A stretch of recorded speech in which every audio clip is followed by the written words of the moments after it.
You wanna go outside? Let's go.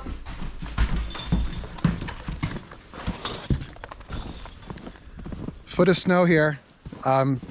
Maybe you got rain. I didn't think it'd be this much, but hello.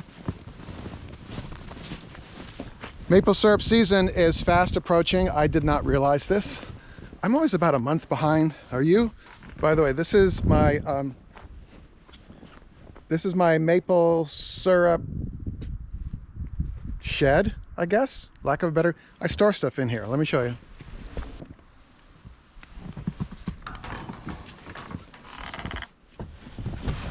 Oh, that's not going to open.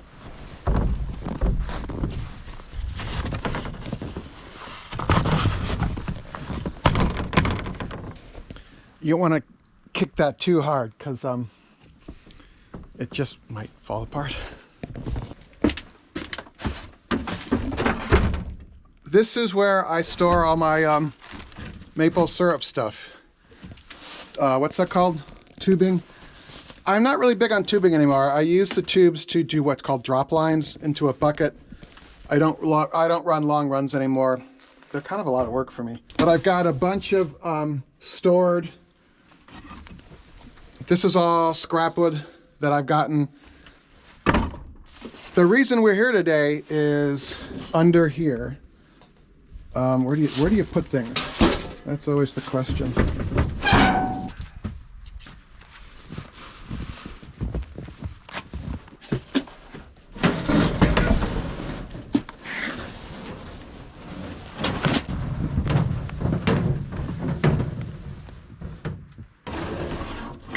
It's a little gangly.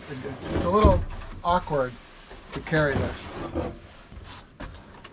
This is my original maple syrup evaporator. I got a bunch of maple syrup videos and you'll see this.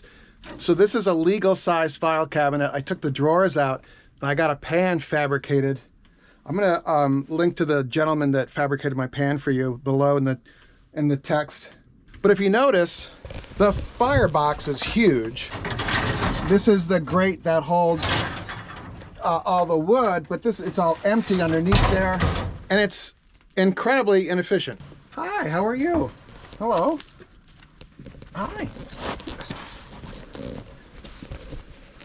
Andy will be here soon, maybe.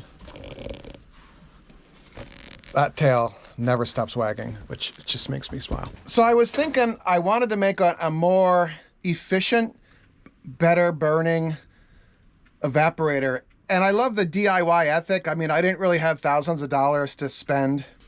Hello. Hello. Another tail wagging. If this isn't DIY, I don't know what is. This is my turbo fan blower to wamp up the heat. Not to code, okay? But my point here is that I went to my friend's house where they have really nice evaporators that are professionally made. And so I started to make this.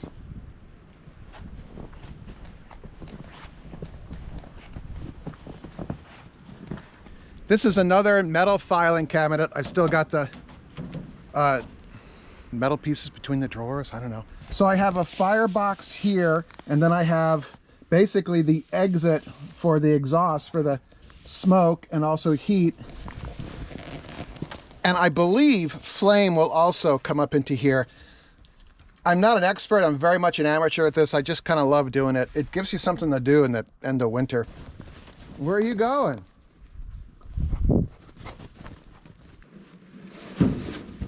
This will sit on here, I mean, without the snow, but so my question for you is, are there any improvements you can see here that I can do based on what oh, hello. Are you gonna...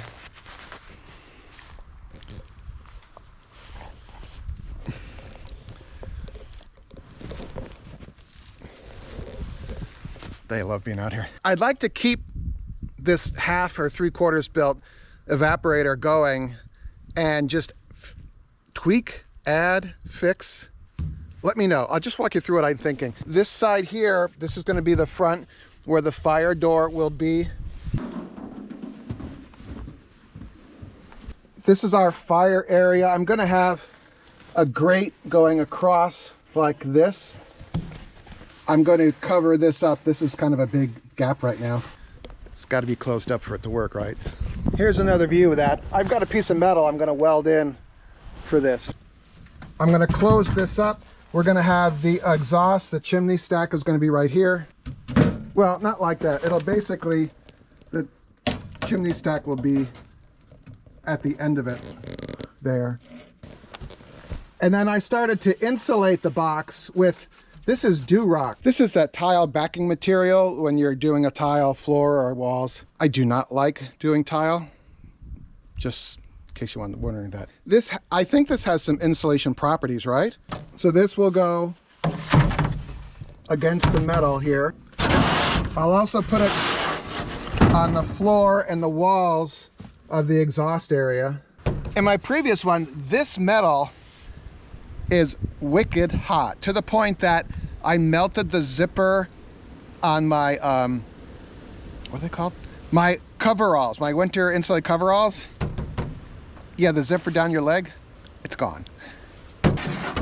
So the idea with the Durock material is to try and keep some of that heat in, because the less wood you have to burn, the better it is. I have a homemade reverse osmosis system. There's a video about that. And that, boy, that cuts down your boiling a lot. Hello? Thank you.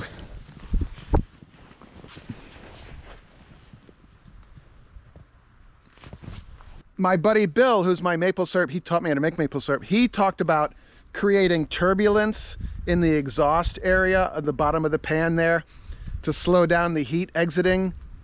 What do you think? Please let me know. I would love to hear from you. I'm very close to finishing this, and then I thought maybe I should get people's opinions, and then I thought, why don't I just make a video and you all could tell me what you think. More videos should be floating right here, probably some of the maple syrup videos if you're interested. Also in the show notes, I'll link to all those videos. Thank you. Thank you. What is that, huh?